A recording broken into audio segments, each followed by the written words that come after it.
jinggim jonga kaduna klem api kasangibat kamiat nga syukin mau ya piha kalawe nga iuhi tang kadur jong pi ha kajing pangnut pi dan don ha kajinggim jonga nga kili halare hang no pilit bale pia batlet no klemong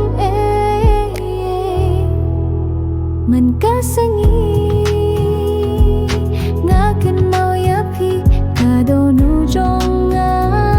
kadang ken mau ya pi pilong kajing syai hakamiat badun jonga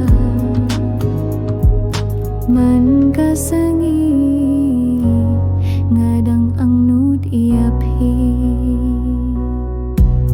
ngape tia ka mobile milenti ha ka message nga kwatang ka kintin ba pidang ken mau ne nga kasurjong pi kadang im hanga ka jingker menjong nga kadang im ba pirupi id nga ken marve bat kadur jong pi man kasangi nga klamin ti api ladala nga kwa ba pinwam pai biang ngadang apya pi bat ngadang kapi iti hadu manta man kas nangi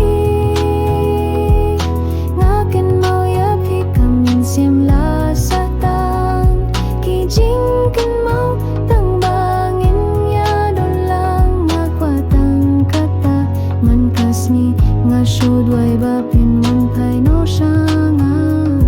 nga imbat kajing skill si ka baklem kut iba nga itila ye